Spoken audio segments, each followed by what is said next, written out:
Student, this is Pankaj Dhiman, faculty member of SBS Law College, Shri Ganganagar. We are studying Code of Criminal Procedure, and next question is: it is an established rule of law that a person cannot be put into peril twice the same offences. Critically examine the statement.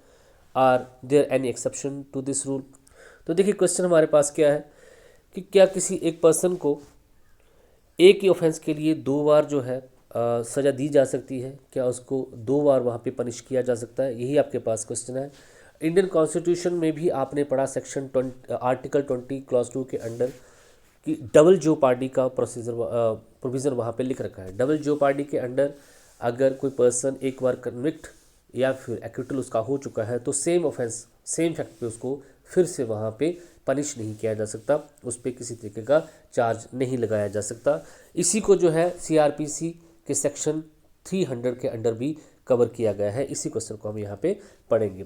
It is a universal rule of criminal law that a person can not B put into पेरल twice the same offence. एक ही offence के लिए उसको दो बार वहाँ पे सज़ा नहीं दी जा सकती। In other words, any person can not be prosecuted और sentence for offence for which he has been once convicted और एक्विटल। किसी भी पर्सन को एक ही ऑफेंस के लिए दो बार प्रोसिक्यूट नहीं किया जा सकता और ना ही उसको जो है अगर उसको एक बार कन्विक्ट कर दिया है, एक्विटल कर दिया है, तो उसको सेम उसी ऑफेंस के लिए फिर से जो है प्रोसिक्यूट वहाँ पे नहीं किया जा सकता। इसके बेस हैं दो मैक्सिम यहाँ पे है, नेमो डेबिट हिज विक्सारे प्रोकोडेम, और दूसरा आपके पास है नेमो डेबिट विक्साई वेक्सासी। इसको जो है ये दो मैक्सिम आपके पास लैटिन मैक्सिम है जो इसी के बारे में बात करते हैं। Which means that a person can not be tried a second time for an offence. एक ऑफेंस को सेकेंड टाइम किसी भी ऑफेंस के लिए ट्रायल नहीं किया जा सकता which is involve in the offence with which he was previously charge, जिस पे उस पर पहले भी चार्ज लग चुके हैं, पहले भी उसको वहाँ पे या उसका एक्विटल या फिर कन्विक्शन हो चुका है, सेम ऑफेंस पे उसको फिर से ट्रायल वहाँ पे उस पर नहीं चलाया जा सकता। Thus it has been become an established rule that any person can be prosecuted and sentence only time for an offence and not more than once. तो उसको जो है जिस टाइम उसने ऑफेंस किया है तभी उसको जो है उसको प्रोसिक्यूट किया जाएगा, सज़ा दी जाएगी, उसके बाद उसको फिर से उसी ऑफेंस के लिए सज़ा नहीं दी जा सकती है। It is also principle of double jeopardy. Double jeopardy Indian constitution के आर्टिकल 20 क्लॉज 2 में लिख रखा है, no one can be prosecuted और punished more than once for the same offence. किसी को भी जो है एक से ज़्यादा बार जो है किसी सेम ऑफेंस के लिए पनिश या प्रोसिक्यूट नहीं किया जा सकता है। Thus now it has been become well established principle that a person should be prosecuted or punished only one time for one offence, not more than one। तो एक ऑफेंस के लिए एक बार इसको पनिश किया जाएगा, एक बार से ज़्यादा उसको पनिश नहीं किया जा सकता है। अब ये जो आपने पढ़ा ये इंडियन कॉन्स्टिट्यूशन के आर्टिकल 20 क्लॉज 2 में लिख रखा है। सीआरपीसी के सेक्शन 30 के अंडर भी यही बातों को फिर से लिखा गया है। Section 300 of the criminal procedure code 1973 propounds the principle that a person once convicted और acquittal can not be tried for the same offence. एक पर्सन जिसको किसी एक ऑफेंस में एक बार कन्विक्ट या उसको एक्विटल किया जा चुका है उसको फिर से उसी सेम ऑफेंस के लिए ट्राइड नहीं किया जा सकता है। This is the whole base of the subsection 1 of the section 300A, person who has once been tried for a court of the competent jurisdiction। एक कोर्ट जिसके पास कॉम्पिटेंट जुरिस्डिक्शन था उसके इसको सुनने का, उसने इसको एक बार उस पर ट्रायल उस पर चला दिया है, वहाँ पे उसको या कन्विक्ट या उसको एक्विटल उसका कर दिया है। Such conviction acquittal remain in force, जब तक वो एक्विटल और वो जो कन्विक्शन जो है इन फोर्स है, not be liable to be tried again for the same offence. फिर से जब वो कन्विक्शन या फिर वो एक्विटल इन फोर्स है तो उस टाइम पे एक नया ट्रायल उस पर नहीं लगाया जा सकता है। यही सेक्शन 300A जो है आपको बताता है, और सब सेक्शन 2 to 1 भी इसी के बारे में बात यहाँ पे करता है। This shows that a person can be convicted acquittal only once for offence, not more than once. Illustration देख लीजिए इसके। A is a charge before the court of session and convicted of the culpable homicide। A पे आरोप लगे हैं session court में कि उसने जो है कल्पेबल होमोसाइड किया है, किसी को मारा है और B को मारा है। A may not afterward be tried on the same fact for the murder। उसके बाद जो है अगर वो उस पर चार्ज लगे कल्पेबल होमोसाइड के तो अब जो है A जो है उसको फिर से जो है B के मर्डर के लिए B के उस हत्या के लिए मर्डर के लिए चार्ज नहीं किया जा सकता, क्योंकि वो कल्पेबल होमोसाइड के लिए ऑलरेडी चार्ज हो चुका है। तो उसी केस में सेम फैक्ट है, सब कुछ सेम है, एक नया ट्रायल जो लगा के उसको मर्डर के केस में चार्ज नहीं किया जा सकता है। एक बार चार्ज जब लग जाते हैं उसके बाद उसी चार्ज के बेसिस पे जो है उस पर केस जो है वहाँ पे चलता है। Similarly as tried upon a charge of theft as a servant and acquitted. A पे एक ट्रायल चला, चार्ज क्या थे कि उसने चोरी की है और उसका वहाँ पे एक्विटल हो गया, वो बरी हो गया। He can not afterward while the acquittal remain in force, उसके बाद जब तक वो एक्विटल इन फोर्स है, मतलब वो एक्विटल हो चुका है उसका, be charge with theft as a servant. अब उसको जो है चोरी के इल्ज़ाम जो है एज ए सर्वेंट जो है फिर से लगाए जाते हैं सेम फैक्ट पे, तो ऐसा वो नहीं कर सकता है। तो क्योंकि उस पर जो है चार्ज पहले लग चुके हैं और उसका एक्विटल हो चुका है, सेम उसी बात पे सेम फैक्ट पे उस पर फिर जो है चार्ज वहाँ पे नहीं लगाया जा सकता। Similarly criminal breach of trust में भी ऐसा हो सकता है। तो जिस ऑफेंस में उस पर एक बार चार्ज लग चुके हैं उसी के बेसिस पर सजा दी जाएगी। सेम फैक्ट में एक नया केस ला के एक नया जो है केस वहाँ पे नया ट्रायल जो है स्टार्ट नहीं किया जा सकता।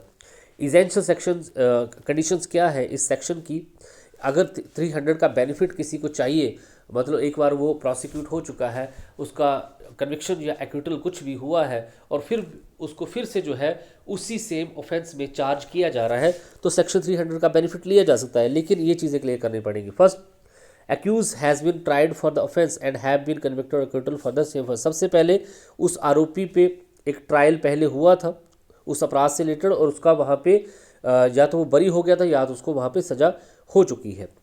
A new trial has been begun on the same fact for any other offence for which a different charge from form and 1 are made against him have been made under subsection 1 or section 2 to 1 for which he might have been convicted under section subsection 2।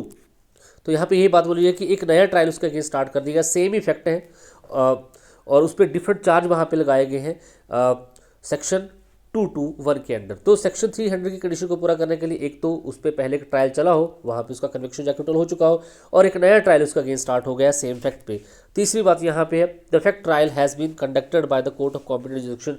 पहला वाला जो trial था वो competent court ने ही conduct किया था, ये बहुत इंपॉर्टेंट है। ये तीन चीज़ें अगर आप प्रूव कर देते हो और आपको फिर से किसी ऐसे ट्रायल में डाला जा रहा है जिसकी पनिशमेंट, जिसका एक्विटल या फिर कन्विक्शन आपको पहले हो चुका है और उसी सेम फैक्ट पे फिर से एक नया ट्रायल आप पे लगाया जा रहा है, तो सेक्शन 300 अप्लाई करके आप वहाँ से बच सकते हैं। Here, it is provided that the provision of section 300 does not applies on those matters where the accused is neither prosecuted earlier nor any trial happened properly। State of Mizoram versus Sandhya AI 2018 supreme court का case है। इसमें ये बोला गया कि 300 section जो है ये तब अप्लाई नहीं होगा ना तो कि उसको पहले प्रोसिक्यूट किया गया था ना ही उस पर कोई ट्रायल चला था। अगर ऐसा पहले कुछ नहीं हुआ है तो सेक्शन 300 अप्लाई वहाँ पे नहीं होगा। लेकिन यहाँ पे एक बहुत इंपॉर्टेंट बात है कि सेक्शन 300 के भी एक्सेप्शन है। इट मीन्स आर्टिकल 22 के भी एक्सेप्शन है, डबल जेओपार्डी के भी एक्सेप्शन है। डबल जेओपार्डी में आपने ये देखा कि एक पर्सन को जो कि किसी ऑफेंस में जो है प्रोसिक्यूटेड हो चुका है, कन्विक्शन उसकी हो चुकी है, ट्रायल उसका हो चुका है या जो है कन्विक्शन उसकी हो चुकी है, एक्विटल उसका हो चुका है, तो उसके बाद उस पर सेम फैक्ट पे फिर से नया ट्रायल नहीं चलाया जा सकता, जो कि एक यूनिवर्सल ट्रुथ है। लेकिन इसके भी एक्सेप्शन है। एक्सेप्शन यहाँ पे क्या है देख सकते हैं आप। देखिए, री trial after the consent of the state government. अगर किसी मैटर में किसी पर्सन का किसी एक्यूज्ड का जो है एक्यूटल वहाँ पे हुआ है, ठीक है जी, एक्यूटल हुआ है, तो स्टेट गवर्नमेंट की परमिशन से सेम फैक्ट पे उस एक्यूज के अगेंस्ट से फिर से ट्रायल स्टार्ट किया जा सकता है। तो स्टेट गवर्नमेंट की कंसेंट के साथ जो है ट्रायल फिर से स्टार्ट किया जा सकता है, ये यहाँ पे बताया गया है। री trial after the consent of the state government. Subsection 2, ये सबसेक्शन 2 जो है ये 300 का है। Lay down that the person acquitted or convicted for an offence may be afterward tried with the consent of the state government for any distinct offence for which a separate charge might have been made against him at the formal trial under the section 1 of the section 2 to 20। तो देखिए, separate charge उस पर लगाए गए हैं, offence वही है लेकिन सेपरेट चार्ज उस पर लगाए गए हैं, तो स्टेट गवर्नमेंट की परमिशन से जो है उस स्टेट को फिर से उस ट्रायल को फिर से स्टार्ट किया जा सकता है अगर उस पर्सन का उस केस में या तो एक्विटल हुआ है या कन्विक्शन हुआ है। इलिस्ट्रेशन आपके पास, A charge by magistrate of the second class and convicted by him theft of property from the person B. A पे first class second class magistrate में चार्ज लगे चोरी प्रॉपर्टी की चोरी करने के, और वो कन्विक्ट वहाँ पे हो गया बी पर्सन की। ए में subsequently B charge with the tried for the robbery on the same fact. अब सेकंड जो उस पर चार्ज लगाया गया है वो रॉबरी के बेसिस पे लगाया है कि उसने वहाँ पे रॉबरी भी की है। थेफ्ट और रॉबरी में फ़र्क होता है, आपने आईपीसी में पढ़ा है। तो रॉबरी के बेसिस पे अब जो है उस पर नए चार्ज जो है लगाए गए हैं सेम फैक्ट पे। तो स्टेट गवर्नमेंट की परमिशन से ऐसा किया जा सकता है, ये यहाँ पे बताया गया। Trial on the occurrence in the different consequences, ये बहुत इंपॉर्टेंट है। तो सेक्शन 300 सेक्शन जो आपके पास 300 है, इसका सब सेक्शन जो 3 है ये बताता है trial on occurrence of the different consequences. तो says that when a person convicted of any offense constituted any act causing consequences which together with such and constituted a different offense। अगर कोई offence वहाँ पे हुआ है और उस offence के लिए उस पर ट्रायल चला और उसको जो है वहाँ पे कन्विक्शन जो है उसका एक्यूटल हो गया है, उसके बाद वो जो ऑफेंस किया गया था उसके कॉन्सिक्वेंसेज आज निकले हैं। ऑफेंस हो चुका है लेकिन उसके कॉन्सिक्वेंसेज आज निकले हैं। तो उस कंडीशन में जब वो जो कॉन्सिक्वेंसेज आज निकले हैं उसके बेसिस पे सेम फैक्ट पे जो कि पहले केसेस पे चलाया गया था, सेम फैक्ट पे जो है क्योंकि कॉन्सिक्वेंसेज के आज निकले हैं, एक डिफरेंट ऑफेंस वहाँ पे क्रिएट हो गया है, तो वहाँ पे एक ट्रायल चलाया जा सकता है। जैसे एग्जांपल यहाँ पे दे रखा है, as tried for the causing grievous hurt to B. A पे केस चला कि उसने जो है बी को ग्रीवियस हर्ट किया है और उसकी वहाँ पे कन्विक्शन भी होगी, मतलब उसको सज़ा वहाँ पे होगी। बी इंजर्ड हुआ था बैडली और बाद में उसकी वहाँ पे मृत्यु हो जाती है। नाउ ए में tried against for the culpable homicide, अब उस पर जो है कल्पेबल होमोसाइड का केस भी चलाया जा सकता है। अब देखिए यहाँ पे उसका कन्विक्शन हो चुका है, फैक्ट वही है लेकिन कंसिक्वेंसेस उस ऑफेंस के आज निकले हैं और उसकी वजह से अब जो कॉन्सिक्वेंसेज जो आज निकले हैं और जो ऑफेंस आज बन रहा है उसके बेसिस पे सेम फैक्ट पे उस पर वहाँ पे एक नया ट्रायल स्टार्ट किया जा सकता है। हालांकि जो फैक्ट है वो सेम ही है और वो प्रीवियसली प्रोसिक्यूटेड और ट्राइड भी हो चुका है। नेक्स्ट आपके पास यहाँ पे trial on the incompetence of the prior court, ये बहुत इंपॉर्टेंट है। सब सेक्शन 4 जो है 300 का बताता है, a person acquitted convicted of any offence constituted by any act may notwithstanding such acquittal or conviction may subsequently charge with the trial for any offence constituted by the same fact। इस section में ये बताया गया कि अगर कोई trial जो previous trial था जो वो इन कॉम्पिटेंट कोर्ट ने चलाया था, उस कोर्ट के पास जुरिडिक्शन नहीं था उस ट्रायल को चलाने का, कंडक्ट करने का और वहाँ पे किसी तरीके का एक्विटल और कन्विक्शन करने का, तो फिर एक नया ट्रायल जो है स्टार्ट किया जा सकता है सेम फैक्ट पे, सेम ऑफेंसेस पे, क्योंकि प्रीवियस कोर्ट जो थी वो इनकॉम्पिटेंट थी उस ट्रायल को कंडक्ट करने के लिए। तो ये आपके पास यहाँ पे प्रोविज़न है। डबल जेओपार्डी आपने पढ़ा और साथ में आपने यहाँ पे ये भी पढ़ा कि सेक्शन 300 के प्रोविज़न क्या है और इसके एक्सेप्शंस क्या है, ये भी आपने यहाँ पे देख ली। एक केस आपके पास यहाँ पे Mahendra Singh versus state of Punjab AR 1999 supreme court का केस है। Section 300 of the code, the supreme court decided that a person can not be prosecuted not tried for an offence more than once. Supreme court ने यही decide किया कि अगर कोई person जो है एक बार प्रोसिक्यूट हो चुका है, ट्राइड हो चुका है, तो उसको फिर से जो है वहाँ प्रोसिक्यूट और ट्राइड नहीं किया जा सकता। But if any offence had not been earlier tried then the previous provision of section 300 shall not apply। अगर पहले उस ऑफेंस का कोई ट्रायल वहाँ पे नहीं हुआ है तो सेक्शन 300 अप्लाई वहाँ पे नहीं होगा। In this case accused can be prosecuted under section 399 and 402 of Indian penal code and section 3 of the TADA act. इस केस के अंदर जो है सेक्शन 399 और सेक्शन 402 के अंदर जो है इंडियन पिनल कोड के अंदर जो है और टाटा एक्ट के अंदर जो है केस चला था। तो सुप्रीम कोर्ट ने यहाँ पे यही बोला है कि अगर प्रीवियसली ट्रायल वहाँ पे कंडक्ट हो चुका है, प्रोसिक्यूटेड हो चुका है, तो फिर से वो ट्रायल नहीं चलाया जा सकता। लेकिन प्रीवियसली कोई भी ट्रायल कंडक्ट नहीं हुआ है तो सेम ऑफेंस पे जो है ट्रायल चलाया जा सकता है, सेक्शन 300 वहाँ पे अप्लाई नहीं होगा। यही यहाँ पे बताया गया है।